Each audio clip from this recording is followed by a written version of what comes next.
तो ये कीर्तन है बड़ा सुंदर। अभी इसको हम लोग शुरू। हरे कृष्णा। माता जी आप शुरू करें। हरे कृष्ण प्रभु जी। यदि गौरंग नाहिते तबे की हईत के मने धरी तंदे। यदि गौरंग नाहिते तबे की हईत के मने धरी तंदे। राधार महिमा प्रेम रस सीमा जगते जनात के।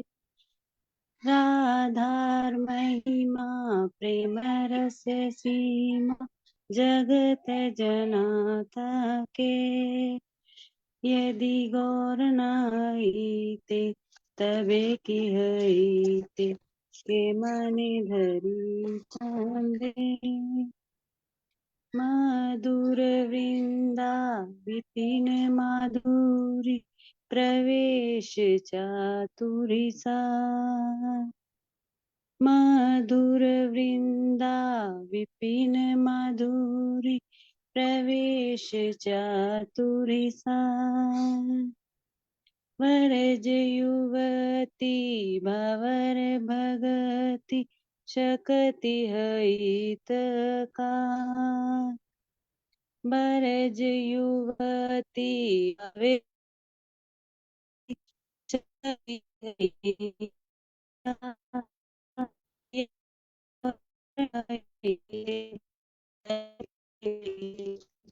मने धरी तांदे। गाओ पुण्य पुण्य गौरांगेर गुण सरल हैया मन। गाओ पुण्य पुण्य गौरांगेर गुण सरल हैया मन। ए भव सागरे मन दयाल ना देखिए एक जान। ए भव सागरे मन दयाल ना देखिए एक जान। यदि गौरंग नाइते तबे की हईते के मने धरी तंदे।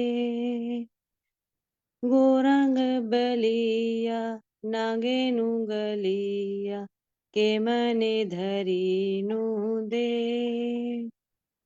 गौरंग बलिया नागेनु गलिया के मने धरी नु दे। नर हरिया पाषाण दिया के मने गड़िया छे। नर हरिया पाषाण दिया के मने गड़िया छे।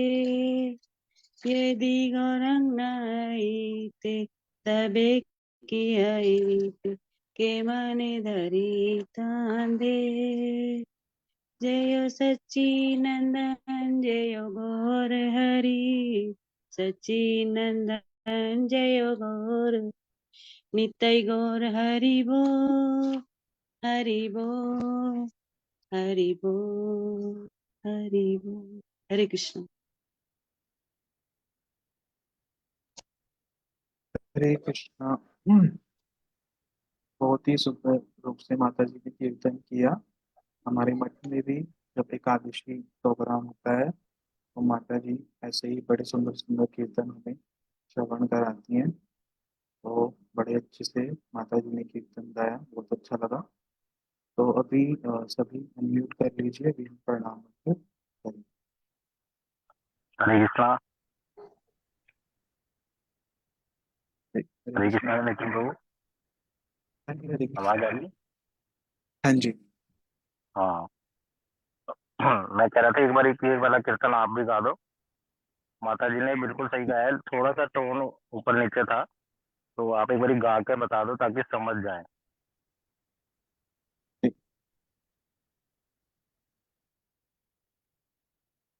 यदि गौरांग नाही तबे की हाइता हे मने धरि पदे मेरा थोड़ा माइक पास में हाल रखे।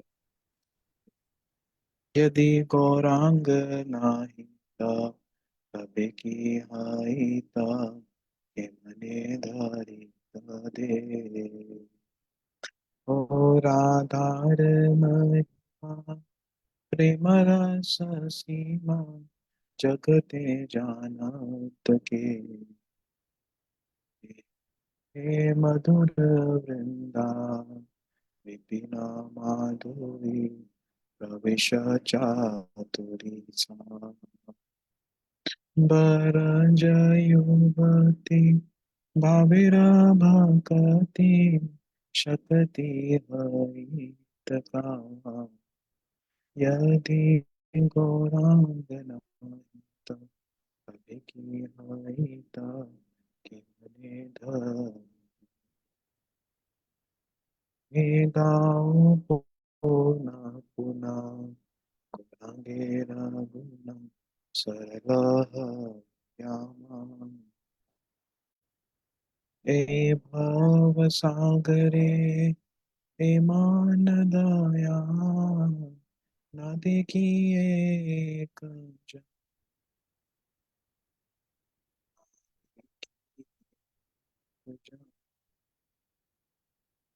गौरांग नवलिया के मुंगलिया के मने धरि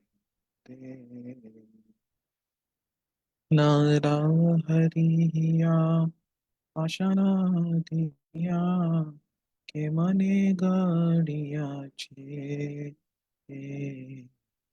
के मने गाड़िया छे यदि गौरांग ना तबे की हाय रे मने धरि पदे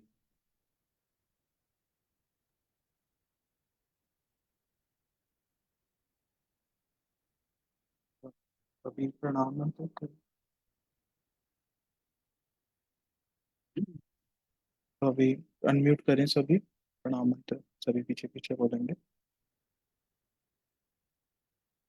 मूकं करोति वाचालं अंगुं लंघ्यते गिरिं मुखं करोति वाचालं लङ्घयते गिरिं यत्कृपातमहं वन्दे परमानन्दमाधवम् यत्कृपातमहं वन्दे परमानन्दमाधवम् आजानुलम्बितभुजो कनकावदातो सङ्कीर्तनेकपित्रो कमलायताक्ष अजानुलम्बितभुजो कनकावदातो सङ्कीर्तनकरपित्रो कमलायताक्षो विशम्भरो द्विजवरो युगधर्मपालो वन्दे जगत्प्रियकरो करुणावतारो विशम्भरो द्विध्वरो युगधर्मपालो वन्दे जगत्प्रियकरो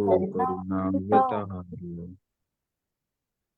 जयतां सुरतो पङ्गोर्मम मन्दमतेर्गति जयतां सुरतोपङ्गोर्मम मन्दमतिर्गतिः मत्सर्वस्वपदाम्बोजो राधामदनमोहन मत्सर्वस्वपदाम्भोजो राधामदनमोहनो दिव्यद्विन्दारण्यकल्पद्रुमान् श्रीमद्रत्नाकर सिंहासनस्थो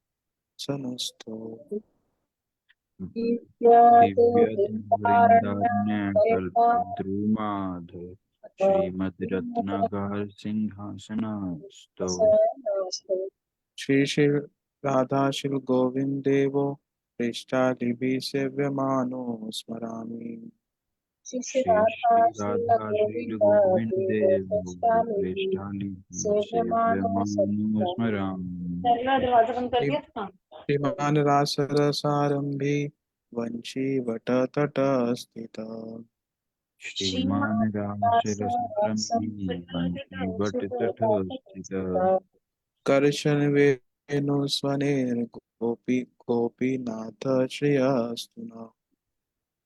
कर्षण वेणुस्वर गोपीनाथ श्री अस्तु नहीं। श्री कृष्ण चैतन्य प्रभु नित्यानंद श्री कृष्ण चैतन्य प्रभु नित्यानंद श्री अद्वैत गदाधर शिवासादि गौर भक्त वृंद। श्री अद्वैत गदाधर श्रीवासादि गौर भक्त वृंद। हरे कृष्णा कृष्ण कृष्णा हरे हरे। हरे कृष्णा कृष्ण कृष्णा हरे हरे। हरे राम राम हरे हरे। हरे राम राम राम हरे हरे। सभी म्यूट कर लीजिए और जो भक्त वीडियो ऑन कर सकते हैं वो वीडियो ऑन कर लें।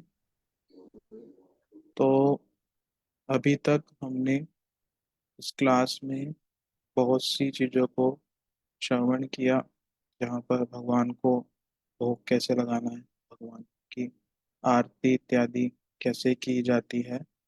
3 समय हम लोग हमारे मठों में मंदिरों में इस प्रकार से आरती का नियम है, वो सब हमने श्रवण किया था।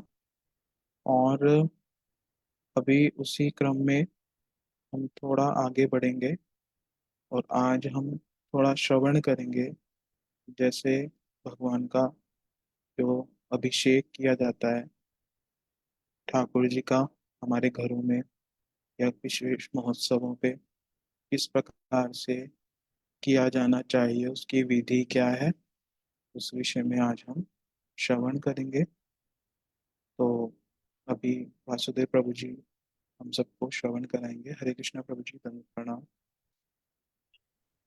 हरे कृष्णा। सर्वप्रथम मैं अपने गुरुपाद पद्म श्रीमद भक्ति वेदांत सिद्धांति गोस्वामी महाराज जी के श्री चरण कमल में कोटि कोटि दंडवत प्रणाम करता हूँ। तदुपरांत श्रीपाद माधव प्रिय प्रभु रूपानु गुरु परंपरा के श्री चरण कमल में मेरा कोटि कोटि दंडवत प्रणाम। आप सभी उपस्थित वैष्णवों के श्री चरण में मेरा यथा योग्य प्रणाम। आगे स्लाइड शो करो दीदी दीदी।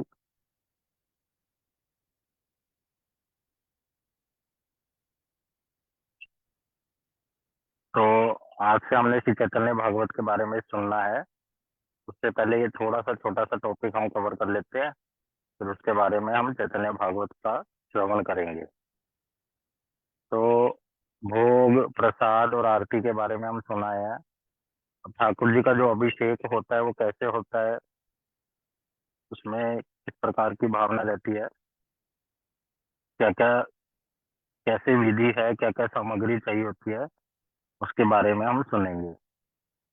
पहले तो हमें पता होना चाहिए भगवान का अभिषेक कभी भी कर सकते हैं, लेकिन विशेषकर भगवान का जो जन्मदिन है, जिस दिन वो प्रकट हुए, जैसे कृष्ण जन्माष्टमी, गौर पूर्णिमा के दिन महाप्रभु प्रकटे, वराह द्वादशी के दिन शिव वराह भगवान का आविर्भाव हुआ, वामन द्वादशी के दिन शिव वामन भगवान का हुआ, नरसिंह चतुर्दशी पर नरसिंह भगवान का हुआ। तो ऐसे जो भगवान और उनके अवतारों का जो तिथियां आती हैं, उस दिन हम विग्रहों का अभिषेक करते हैं।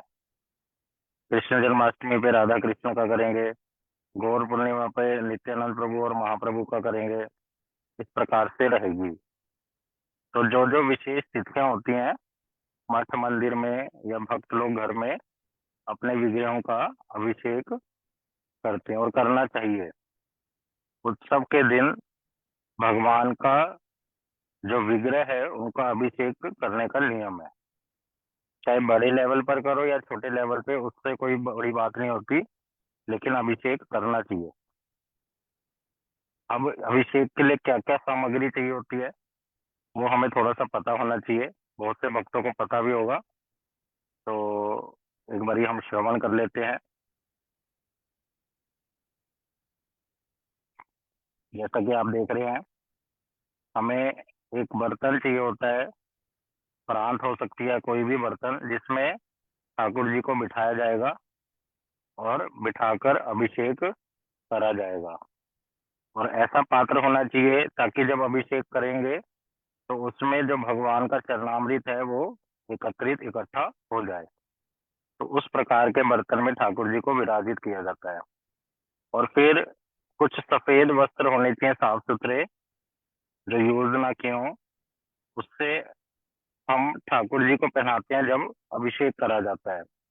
अभिषेक से पहले तो ठाकुर जी अपने वस्त्र पहने होते हैं सुंदर से, लेकिन अभिषेक के समय उन वस्त्रों में उनको अभिषेक नहीं कराया जाता। उसमें सफेद रंग का कोई कॉटन का कपड़ा हो, वो ठाकुर जी को पहना दिया जाता है, राधा रानी को। और उसको पहनाकर ही उनके अंगों को ढककर उनका अभिषेक करा जाता है।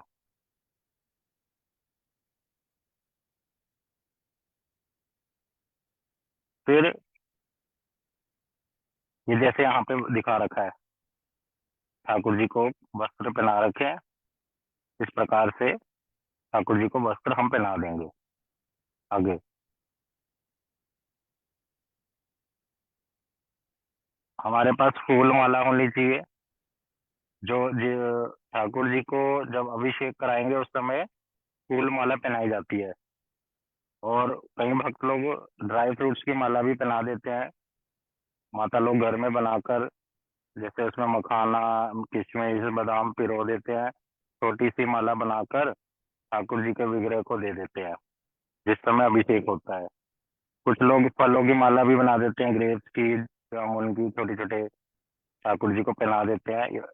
तो इस प्रकार से माला अर्पण करेंगे। और दूध होना चाहिए हमारे पास, दही होना चाहिए, घी होना चाहिए। हरे कृष्णा दीदी, दीदी आपकी स्लाइड चल नहीं रही समय पे। दूध होना चाहिए, दही होना चाहिए, घी होना चाहिए, शहद होना चाहिए, चीनी होनी चाहिए। चलो आगे। गंगा जल होना चाहिए, हो सके तो नारियल पानी या कोई फ्रेश जूस भी हो सकता है।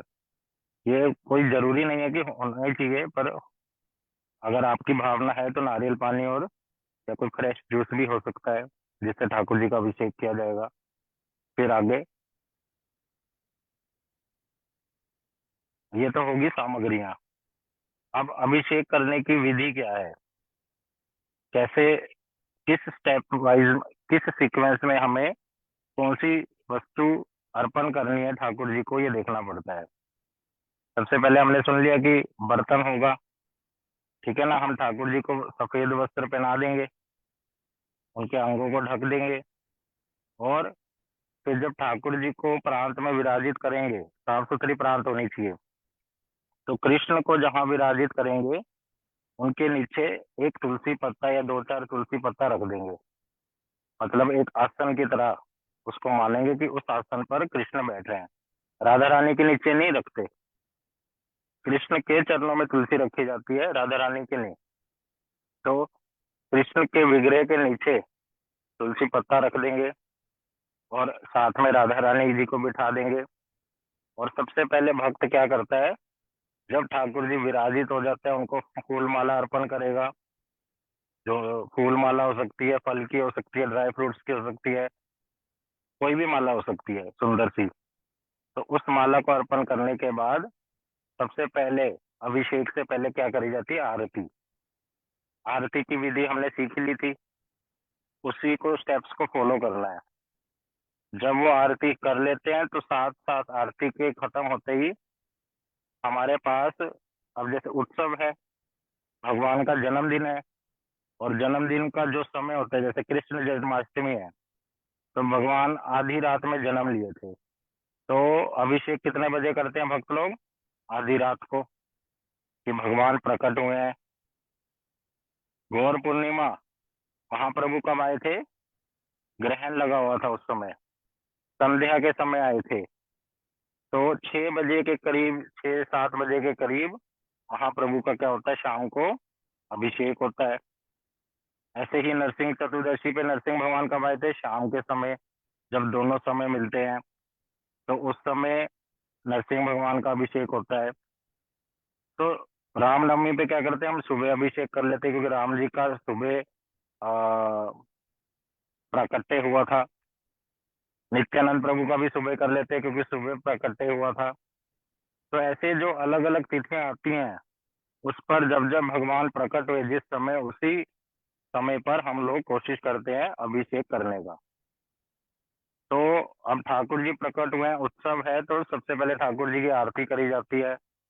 और आरती के साथ साथ क्या लगाया जाता है, भोग।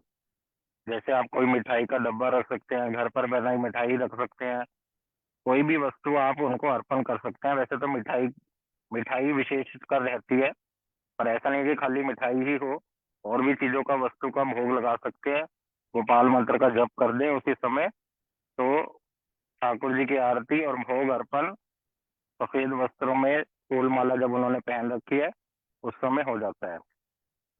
अब जब ठाकुर जी को भोग लगाया जाता है, तो उस समय कभी भी ठाकुर जी को हम, सुना था कैसे, वंशी नहीं देते, है ना। तो उसी प्रकार से अभी जब ठाकुर जी का अभिषेक होगा, तो ठाकुर जी की वंशी उनके साथ नहीं होगी। अब जब आरती कर ली, भोग लग गया है, अब क्या करेंगे, सबसे पहले ठाकुर जी के अंगों पर थोड़ा थोड़ा घी लगा देंगे।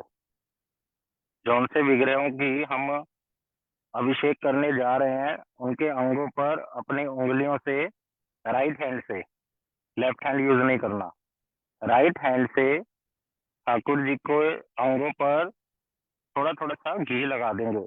और सबसे पहले चरणों में, फिर ऊपर से नीचे। जो भी वस्तु अर्पण करेंगे सबसे पहले चरणों में करेंगे हम। और इसका प्रोसेस क्या है, सबसे पहले दूध दिया जाता है, फिर दही, फिर घी, फिर शहद, और फिर चीनी। अगर किसी के पास शहद नहीं है तो गुड़ भी चल सकता है, गुड़ का पानी। चीनी नहीं है तो खांड, ये सब चल सकता है, या उसका पानी बनाकर घोल बना सकते हैं। तो ये 5 वस्तुएं तो बड़ी इंपॉर्टेंट है। दूध, दूध से बनती है दही, दही से आता है घी, फिर शहद, फिर चीनी। ये लर्न करने का तरीका भी है एक। तो दूध, दही, घी, शहद और चीनी, ये 5 वस्तुएं बड़ी आवश्यक है, और साथ में गंगा जल।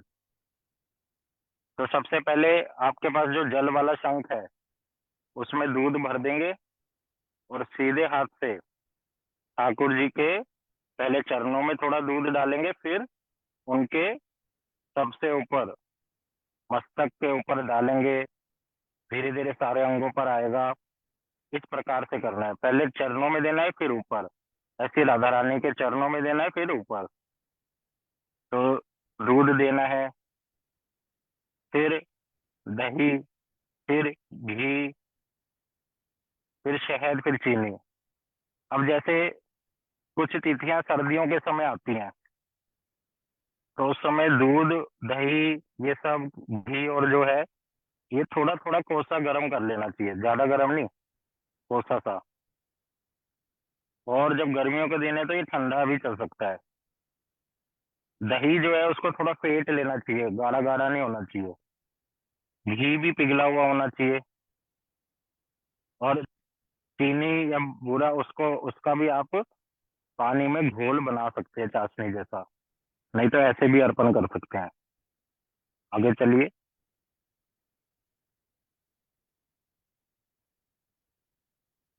सबसे पहले ठाकुर जी के चरणों में सामग्री दी जाती है, हमने सुन लिया। फिर उनके ऊपर मुख पर दी जाती है। तो सीक्वेंस हमने सुन लिया है, दूध, दही, घी, शहद और चीनी। आप ऐसे भी कर सकते हैं, दूध जब अर्पण कर दिया तो उसके बाद थोड़ा सा जल। गंगा जल नहीं है तो हमने सुना था, एक बाल्टी जल में ले लेंगे, लोटे में, उसमें मंत्र पढ़ देंगे, गंगा च यमुना चैव गोदावरी सरस्वती नर्मदे सिंधु कावेरी जले अस्मिन सन्निधिं कुरु। तो वो क्या बन जाएगा, गंगा जल बन जाएगा। मन में भावना क्या रखेंगे कि आप आके यहाँ विराजित होइए। तो उस गंगा जल को डाल देंगे, फिर दही डालेंगे, फिर गंगा जल, फिर घी, फिर गंगा जल, फिर शहद, फिर गंगा जल, फिर लास्ट में चीनी, फिर गंगा जल। ऐसे भी कर सकते हैं, नहीं तो पहले दूध दही घी शहद चीनी डालकर फिर लास्ट में गंगा जल, ऐसे भी कर सकते हैं। तो इसमें कोई हार्ड एंड फास्ट रूल नहीं है, ठाकुर जी का ऐसे कर सकते हैं। और नारियल पानी लास्ट में दे दीजिए, अर्पण करिए ऊपर से। जूस, प्रभु फ्रेश जी, जूस जो है।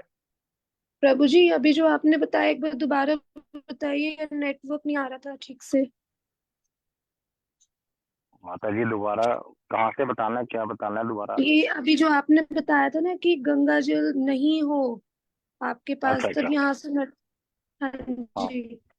वो आपने क्लासेस नहीं लगाई थी, उसमें मंत्र बताया था कैसे गंगा जल बनाया जाता है। तो वो हाँ जी। क्लासेस सुन लेना आप, उसमें एक मंत्र बताया था, वही बताया था मैंने। जी। साधारण जल को गंगा जल कैसे बनाया जाता है। हाँ जी। तो इस प्रकार से ठाकुर जी का हम अभिषेक करेंगे, और अंत में ठाकुर जी के विग्रहों को लेकर अच्छे से उनके शरीर को तौलिए से, जो ठाकुर जी का तौलिया होता है, क्योंकि भक्तों को हर रोज विग्रहों को अभिषेक करना चाहिए घर पर। ये ये सारी वस्तुओं से कर सके तो अच्छी ही बात है, हर रोज कर सके, नहीं होता तो कम से कम गंगा जल से तो करवाना चाहिए। हर रोज ठाकुर जी का अभिषेक कराइए, और उनको वस्त्र अर्पण की नए सॉरी उनको वस्त्र पहनाएंगे। तो इस प्रकार से ठाकुर जी के फिर जो तौलिया होता है उससे उनके अंगों को पोंछिए, और फिर उनको नए वस्त्र, उत्सव के दिन नए वस्त्र अर्पण करने चाहिए ठाकुर जी को। जन्माष्टमी के दिन ठाकुर जी के नए वस्त्र होने चाहिए, रामनवमी के दिन नए वस्त्र होने चाहिए, अगर संभव है। संभव नहीं है तो कोई बात नहीं। तो इस प्रकार से ठाकुर जी को आ, ये विग्रहों का अभिषेक किया जाता है। नेक्स्ट। अब जो ठाकुर जी का चरणामृत बन गया है उसको कहते हैं पंचामृत। पंचामृत क्यों बोलते हैं? क्योंकि 5 वस्तुएं हमने इसमें मिक्स करी थी, इंपॉर्टेंट। कौन सी? दूध, दही, घी, शहद और शक्कर। तो ये 5 चीजें जब ठाकुर जी का अभिषेक हो जाता है, अगर यही 5 चीजें आप ठाकुर जी के अभिषेक से पहले मिक्स कर दो, उसको पंचामृत नहीं कहते, उसको कभी पंचामृत नहीं कहेंगे। लेकिन वो ठाकुर जी को स्पर्श होते ही क्या बन गया? अमृत के समान। तो इसलिए उसको कहते हैं पंचामृत। उस पंचामृत को फिर हम क्या करते हैं, उत्सव के दिन सभी भक्तों में बांट देते हैं। उससे भक्त लोग अपना व्रत खोलते हैं, या उससे चरणामृत के रूप में लेते हैं। इस प्रकार की भावना भक्तों में रहती है। तो ये था प्रोसेस ठाकुर जी के अभिषेक करने का। तो किसी के पास ठाकुर जी नहीं है तो शालीग्राम है या लड्डू गोपाल जी हैं, तो उनका अभिषेक कीजिए। और जैसे नरसिंह चतुर्दशी है तो क्या करते हैं, हम नरसिंह भगवान का फोटो रख लेते हैं, उनके आगे लड्डू गोपाल जी को बिठा दिया जाता है, और लड्डू गोपाल जी का अभिषेक कर दिया जाता है कि ये नरसिंह भगवान है। वामन द्वादशी पर भी ऐसे ही करते हैं। रामनवमी पे राम जी का फोटो रख देते हैं, और फिर लड्डू गोपाल जी का अभिषेक कर देते हैं इसी भावना से। तो ऐसे ही अन्य अन्य तिथियों पर होता है। गौर पूर्णिमा के दिन महाप्रभु का अभिषेक होएगा। जन्माष्टमी पर राधा कृष्ण का होएगा। राधाष्टमी पे भी राधा कृष्ण जी का होएगा। तो ऐसे विशेष विशेष तिथियों पर ठाकुर जी का जिस दिन उत्सव है, उनको अभिषेक कराया जाता है। 5 चीजें मेन बताई, दूध दही घी शहद और शक्कर, इनसे अभिषेक कराया जाएगा उनको।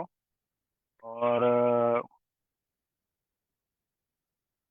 फिर बाद में विग्रहों को अच्छे से पहुंचकर उनको नए वस्त्र अर्पण कर कर सुंदर सा श्रृंगार भक्त लोग करते हैं।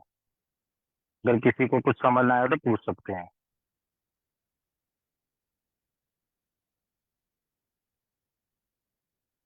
वैसे तो आसान सा ही था ये।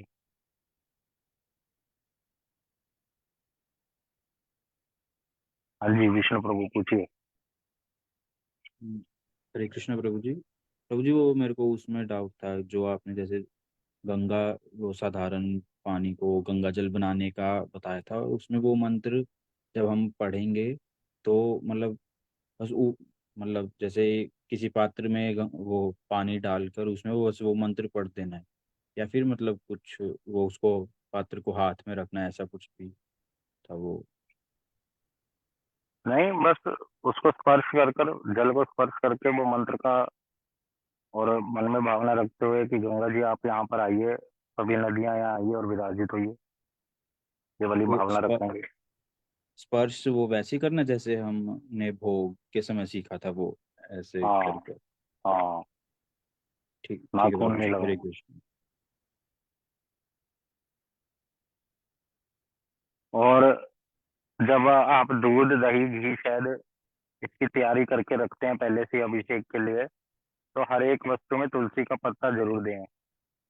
ठीक है, ये भी ध्यान रखना है हमें। नितिन प्रभु।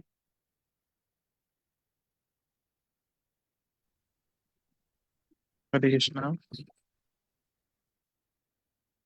हरे कृष्णा, आ रही है आवाज? तो अभी हमने ये सीखा कि अभिषेक जो है किस प्रकार से उत्सवों के समय में हम सभी को करना चाहिए। तो अ, जैसे हमने कि इसमें एक तो ये भी है कि शंख से, जैसे हमने जो जैसे हमने आरती के समय सुना था, जल सहित शंख, उसको बोलते हैं दक्षिणावर्ती शंख। जैसे आपने शॉप पे लेना हो तो दक्षिणावर्ती शंख बोलते हैं। तो वो दक्षिणावर्ती जो शंख है उसमें आप दूध दही शहद जैसे है वो सब आप ठाकुर जी को अर्पित कर सकते हैं। और एक बार सीक्वेंस याद हो जाए फिर तो उतना मुश्किल नहीं है। और जो उत्सव है उसमें ठाकुर जी को स्नान कराएं बड़े अच्छे से, चरणामृत जो है प्रसाद। और कहते हैं कि जैसे हमारा व्रत भी होता है तो व्रत के समय जो अभिषेक किया होता है उस समय उसका प्रसाद अभिषेक को जरूर ग्रहण करना चाहिए।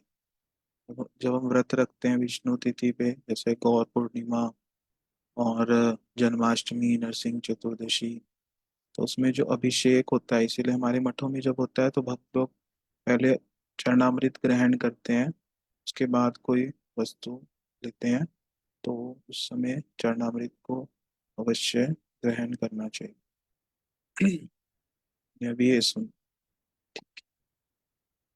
अभी आगे प्रभु जी बोलेंगे।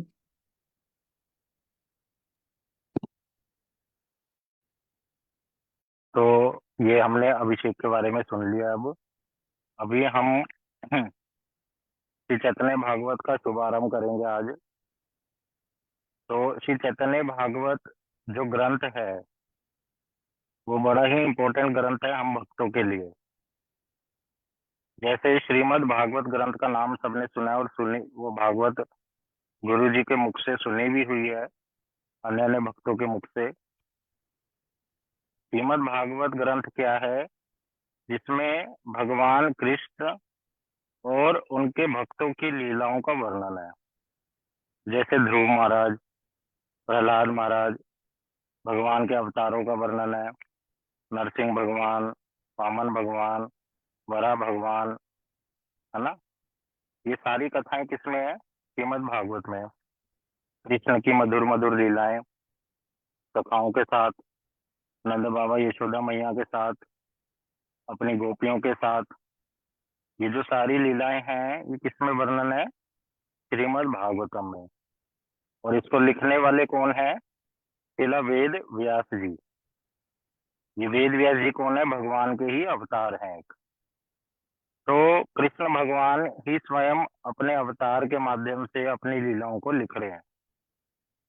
तो वो ही श्री कृष्ण, जो कृष्ण लीला में कभी अकेले नहीं आते, अपने परिकरों के साथ आते हैं।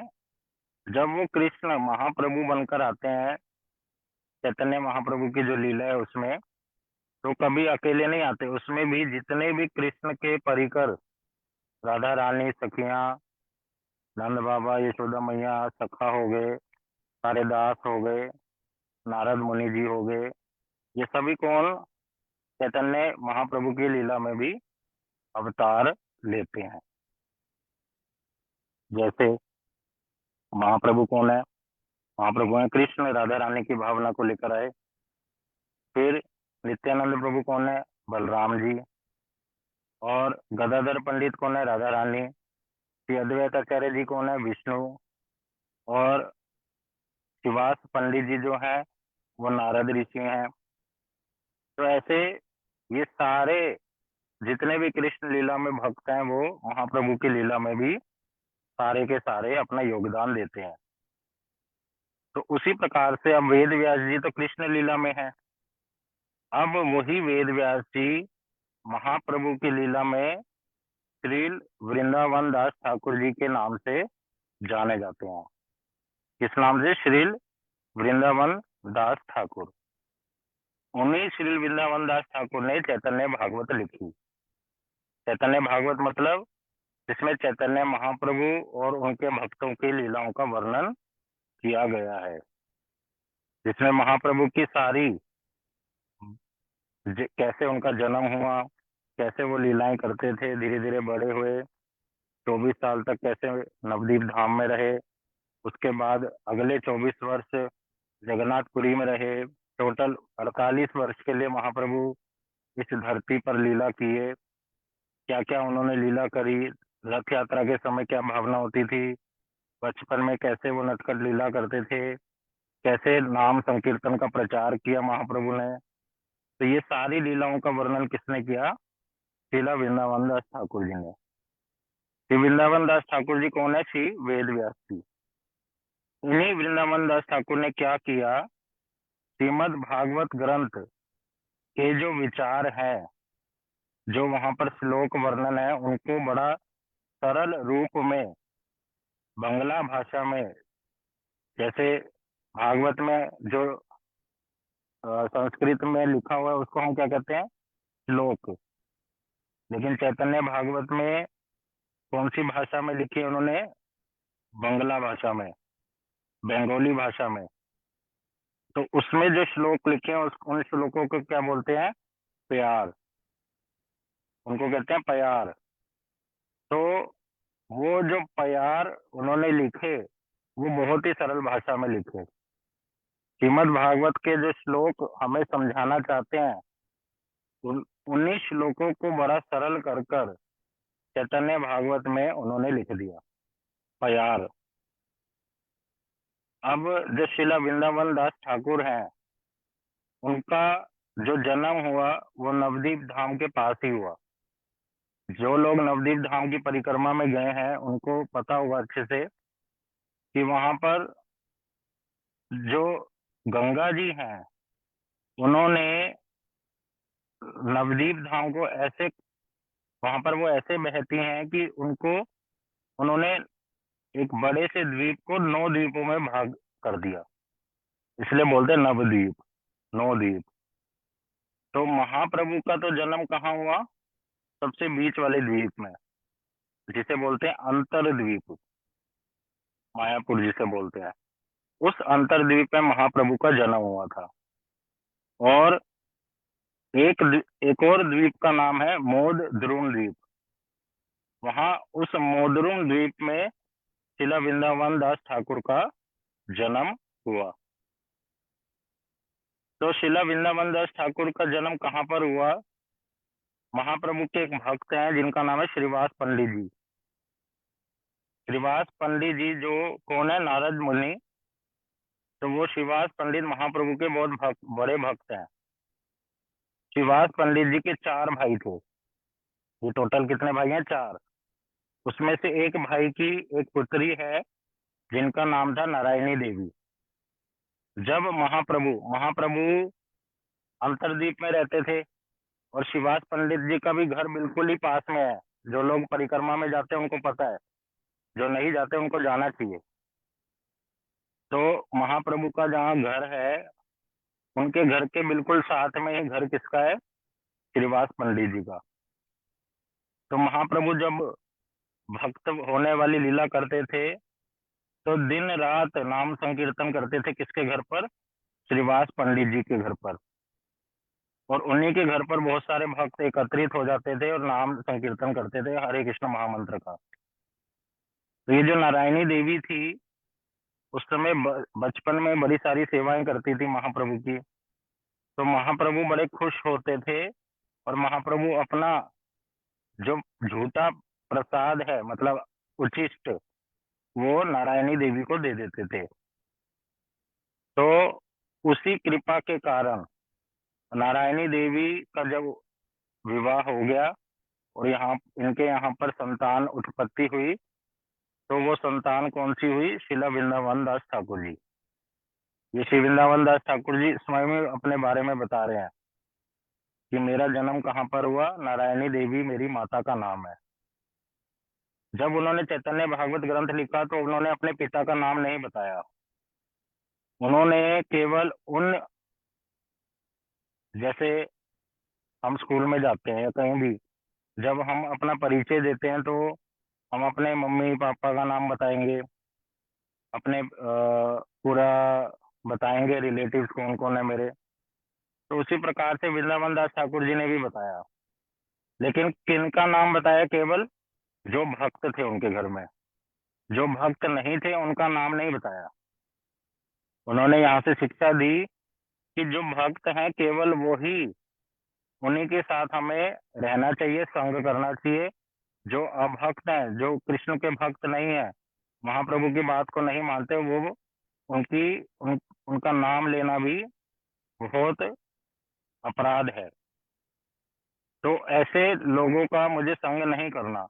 तो इनके पिताजी क्या थे? अभक्त, वो भक्त नहीं थे, तो इसलिए इन्होंने अपने पिताजी का नाम बताया ही नहीं।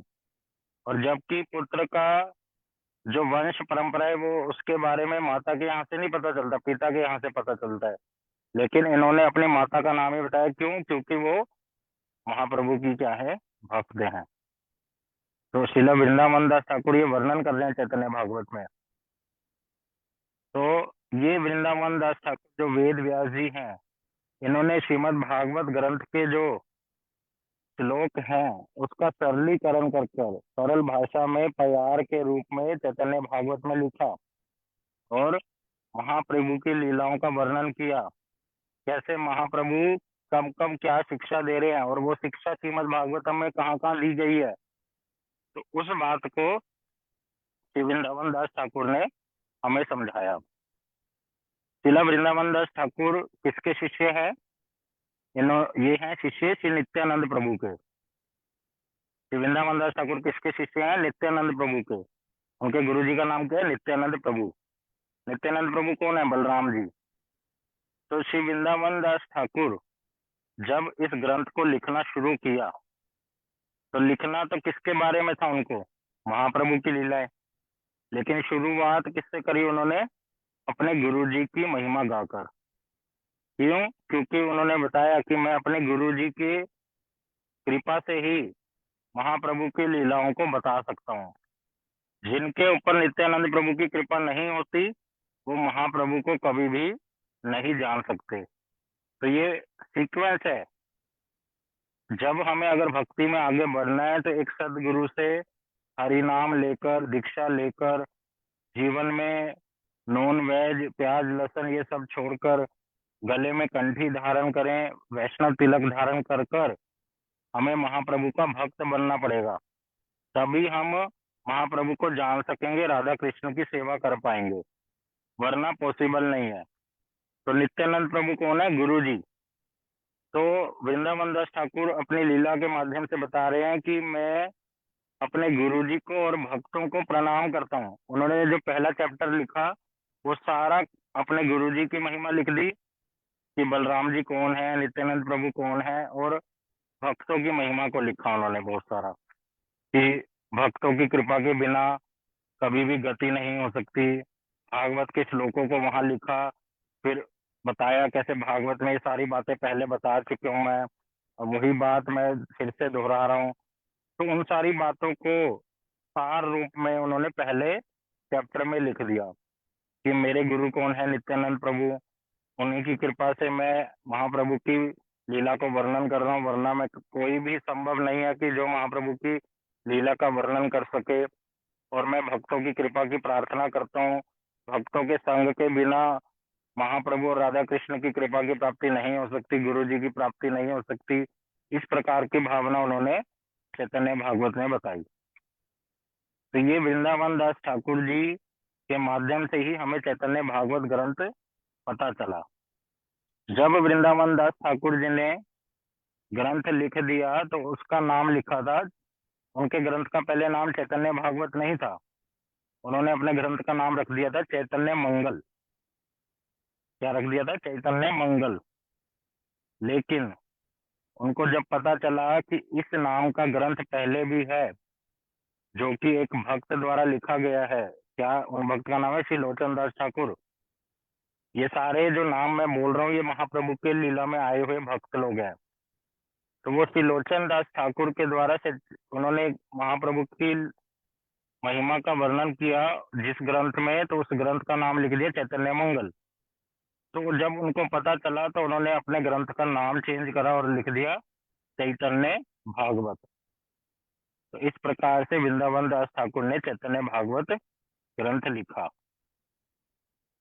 नित्यानंद नितिन प्रभु कुछ बोलेंगे? हम्म, तो अभी हमने जैसे सुना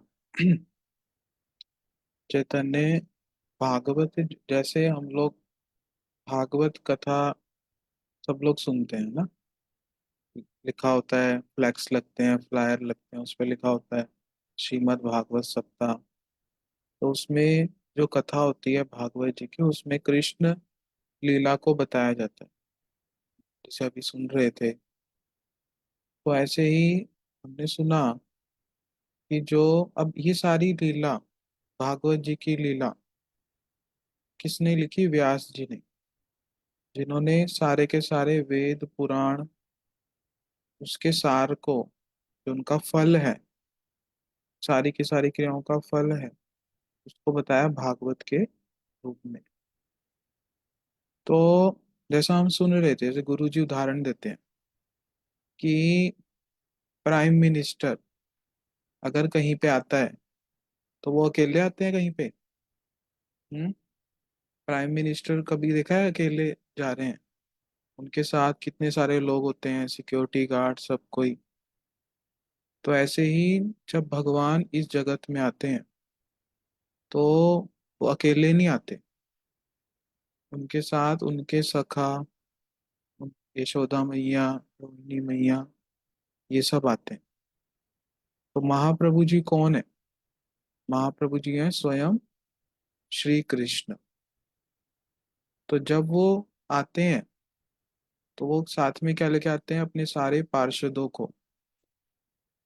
तो ये जो वृंदावन दास ठाकुर हैं, इनकी जो माता है वो कौन है? उनके विषय में हम सुनते हैं नारायणी देवी। तो वो जो नारायणी देवी है वो कौन है? कृष्ण की, जब कृष्ण लीला में कौन है? धात्री। धात्री मतलब जो कृष्ण को, यशोदा मैया के साथ रहती हैं, कृष्ण को दूध इत्यादि स्तनपान भी कभी कभी करा देती हैं, कृष्ण का ध्यान रखती हैं नंद भवन में। तो उन्हीं के पुत्र बनके, हाँ, उन्हीं के पुत्र बनके कौन आए? वृंदावन दास ठाकुर। तो जब वृंदावन दास ठाकुर, जैसे प्रभु जी बता रहे थे, जब हम स्कूल में एडमिशन कराते हैं, कॉलेज में कराते हैं, कहीं भी, तो वहाँ पे लिखा होता है, वहाँ पे पूछते हैं सन ऑफ दिस, अपने पिताजी का नाम बताओ, है ना? लेकिन जब वृंदावन दास ठाकुर अपने अपना परिचय देते हैं तो अपने पिता के नाम से नहीं देते, अपनी माता के नाम से देते हैं। उनकी माता का नाम है नारायणी देवी। तो वहां पे बताया नारायणी सुता। तो बोला ऐसा क्यों होता है? ये समझने वाली बात है। हम लोग फ्रेंड्स बनाते हैं, इसको समझे, बड़ा सरल सा है। दोस्त बनाते हैं, और सबसे अच्छा दोस्त कौन सा होता है? वैभव प्रभु, आप, विष्णु प्रभु, आप बताओ, हमारा सबसे अच्छा दोस्त कौन होता है? हरे कृष्ण प्रभु जी। हम्म, मतलब जिसके साथ मतलब हमारी बॉन्डिंग हो और हम कुछ भी मतलब अपने मन की बात कर सकें। हम्म, ठीक है। रिद्धि दीदी आप बताओ, हमारा सबसे अच्छा बंधु, हमारा सबसे अच्छा मित्र कौन होता है? जो प्रभु जी हमें गाइड करे कि क्या सही है क्या गलत है। हम्म, जो विपत्ति के समय हमारी मदद करे, जो विपत्ति के समय हमें हेल्प करे, वो हमारा सबसे अच्छा बंधु होता है ना। जो ना करे वो बंधु नहीं होता। हम्म। तो हम लोग अभी उसमें सुन रहे थे गुरुवाष्टकम में कि हम जिस संसार में रहते हैं वो संसार क्या है? दावानल। दावानल मतलब ऐसी जगह जहाँ पर जो आग लगी हुई है, दुख का घर इसको बोलते हैं। तो एक तो मित्र ऐसा है, जब मेरे को प्रॉब्लम हो रही है, मेरे को दुख आ रहा है, तो मैं उसको याद कर रहा हूँ, उसने मेरे को बता दिया तू ऐसे ऐसे कर ले, मैं बच गया। तो एक तो मेरा ऐसे वाला बंधु हुआ।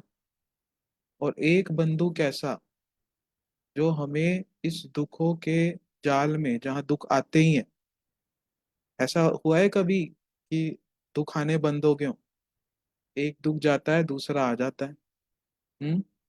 ऐसे कोई अच्छा कोई बुलाता है दुखों को, आज आजा भैया दुख आजा जरा? ऐसा होता है कभी लाइफ में? आज थोड़ा कम दुख है, हाँ थोड़ा और आजा, ऐसा होता है? नहीं, अपने आप से आ जाता है दुख। तो बोला कि एक बंधु, एक मित्र तो ऐसा जो थोड़ी देर के लिए हमारी हेल्प कर दे, थोड़ी देर के लिए हम दुख से बच जाए। और एक मित्र, एक बंधु, एक संबंधी ऐसा जो हमें इस दुखों के जाल से ही निकालना चाहता है। वो हमारा वास्तविक बंधु। वो कौन? वैष्णव, साधु। जो हम क्या चाहते हैं कि हम लोग इस दुख वाले जगत से, इन सारे कष्टों से दूर हो जाएं। तो इसी कारण से, इसी को उद्देश्य रखते हुए वृंदावन दास ठाकुर ने क्या किया, किनके नाम से अपना परिचय दिया? जो उनकी माता, वो कौन? वैष्णव, और महाप्रभु जी से संबंधित संबंध रखती हैं। जैसे अभी प्रभु जी बता रहे थे कि महाप्रभु जी श्रीवास आंगन में नृत्य करते। ऐसे ही नृत्य नहीं करते, अभी हम सुनेंगे ये वाला। ऐसे प्रोग्राम नहीं होता था 6 से 8, 5 से 8, ऐसे वाला नहीं होता था। निरंतर कीर्तन, निरंतर चल रहा है कीर्तन, 3 दिन 4 दिन, ऐसे वाला कीर्तन वहां पे होता था श्रीवास आंगन में। उनका जिन्होंने दर्शन किया, महाप्रभु की कृपा जिनको प्राप्त हुई, नारायणी देवी, उनसे उन्होंने अपना परिचय दिया। इससे क्या पता लगता है कि जो वृंदावन दास ठाकुर हैं वो किस तरह वैष्णवों की महिमा को जानते हैं। और अपने गुरु जी की महिमा, जो नित्यानंद प्रभु, सारी नाम है ग्रंथ का चैतन्य भागवत, लेकिन ज्यादा सारी महिमा किसकी बोल दी वहां पर? गुरु जी बताते हैं, भक्त बताते हैं, नित्यानंद प्रभु की। हर स्थान पे यही बोल रहे हैं कि नित्यानंद प्रभु की कृपा से ही मैं इस ग्रंथ को लिख पा रहा हूँ। क्यों? गुरु तत्व है। इसीलिए कहा कि जो गुरु हैं उन्हीं के माध्यम से भगवान की लीला को हम लोग समझ सकते हैं, खुद से नहीं समझेंगे। हम्म। ये वृंदावन की लीला ना समझो गुड़ को चीला। तो ये जो वृंदावन की लीला है, भगवान की लीला है, महाप्रभु जी की लीला है, ये कैसे समझ आएगी? गुरु कृपा से। तो इसीलिए नित्यानंद, इसीलिए हर स्थान पे हर क्षण इसका स्मरण कर रहे हैं नित्यानंद प्रभु का, और बड़े सुंदर रूप से चैतन्य भागवत को लिखा। तो कहा जाता है कि तत्व सिद्धांत यदि समझना है, अभी हम लोग चैतन्य भागवत शुरू कर रहे हैं ना, गुरु जी बताते हैं, वैष्णव बताते हैं कि महाप्रभु जी की लीला से जो सिद्धांत है ना, बड़े अच्छे से समझ आ जाता है। वैसे सिद्धांत समझ नहीं आता, बहुत बहुत मुश्किल है समझना। वैष्णव सिद्धांत, हमारा गौड़ीय सिद्धांत समझना, और चीजें समझ आ जाती हैं। गौड़ीय सिद्धांत इतना गूढ़ है, उसको समझना थोड़ा मुश्किल है। लेकिन अगर महाप्रभु जी की लीला जिसने सुन ली, समझ ली, क्योंकि महाप्रभु जी प्रैक्टिकल करके दिखा रहे हैं कि एक भक्त को कैसा जीवन करना चाहिए। तो इसीलिए जो चैतन्य भागवत, उसमें हमारे गौड़ीय सिद्धांत का बिल्कुल अच्छे से प्रैक्टिकली सारी बात को बताया। तो अभी हम लोग उसको श्रवण करेंगे, तो उससे बड़ी जल्दी सिद्धांत समझ आ जाएगा कि हमें कैसे रहना चाहिए, एक भक्त को कैसा बनना चाहिए, एक भक्त को किस प्रकार से रहना चाहिए। महाप्रभु जी के सारे पार्षद एक से बढ़ के एक अभी सुनेंगे उस विचार को। तो सब लोग तैयार हो जाओ, ये बहुत श्रेष्ठ विचार हैं। हाँ, हमारे अ, आचार्यों ने बहुत श्रेष्ठ विचार हमको दिए। तो इस क्लास को कोई भी मिस ना करना, है ना। कोशिश करना कि जो चैतन्य भागवत की क्लास है इसको सब लोग अच्छे से समझना, क्योंकि यही ये समझ आ गया तो हमारे गौड़ीय सिद्धांत समझ आ गए। ठीक है, तो वृंदावन दास ठाकुर जी ने बड़े अच्छे से उसको लिखा है। तो अभी प्रभु जी बोलेंगे कुछ।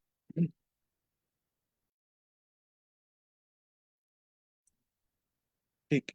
तो अभी समय भी हो गया है, तो कल से हम लोग जो है इसको शुरू करेंगे। सब लोग अच्छे से, किसी का डाउट है, पायल आईफोन का कुछ डाउट है पूछ सकते हैं। हरे कृष्णा प्रभु जी। हाँ जी, हरे कृष्ण। प्रभु जी, जैसे चैतन्य चरितमृत में भी चैतन्य महाप्रभु जी की लीलाओं का वर्णन है उसमें, हम्म। और इसमें भी वही वर्णन है क्या? हाँ जी, महाप्रभु जी की लीलाओं का ही वर्णन है यहाँ पर भी। लेकिन उसमें उसमें भी महाप्रभु जी की लीला का वर्णन है, इसमें भी महाप्रभु जी की लीला का वर्णन है। अ, इसमें प्रभु जी आप थोड़ा सा इसको बताएंगे। श्री चैतन्य भागवत पहले लिखी गई, चैतन्य चरितमृत बाद में। चैतन्य भागवत को वृंदावन दास ठाकुर जी ने लिखा। चैतन्य चरितमृत ग्रंथ को श्रील कृष्णदास कविराज गोस्वामी ने लिखा। चैतन्य भागवत जब लिखी तो वृंदावन दास ठाकुर जी ने बहुत सारी लीलाओं का वर्णन कर दिया। फिर उनको लास्ट में लगा कि ये ग्रंथ बहुत ज्यादा हो जाएगा, तो उन्होंने महाप्रभु की लास्ट की जो लीलाएं हैं सन्यास के बाद की, और जो अंतिम लीला कैसे महाप्रभु ने अंतर्धान लीला करी, वो सारी लीलाओं को उस प्रकार से इलेबोरेट करके नहीं बताया। तो अपना कुछ कार्य छोड़ दिया जिसको पूरा शिला कृष्णदास कविराज गोस्वामी जी ने किया चैतन्य चरितमृत ग्रंथ में। शुरू में चैतन्य चरितमृत में उन्होंने महाप्रभु की सारी वही लीलाओं का वर्णन किया, छोटा छोटा छोटा करके, क्योंकि इलेबोरेट करके तो वृंदावन दास ठाकुर जी ने बता ही दिया था। तो जो पार्ट रह गया था थोड़ा थोड़ा थोड़ा बीच बीच में कोई लीला है कुछ, और जो लास्ट का पार्ट तो था ही, वो सारा शिला कृष्णदास कविराज गोस्वामी जी ने कंप्लीट किया, वृंदावन दास ठाकुर का आशीर्वाद मानकर कि उन्होंने ये मुझे सेवा दी है, इस प्रकार की भावना से। तो दोनों ही ग्रंथों में महाप्रभु की लीला का वर्णन है, और दोनों को ही पढ़ने से महाप्रभु की पूर्ण लीला का पता चलता है। किसी और का कुछ प्रश्न है आप पूछ सकते हैं। जी प्रभु।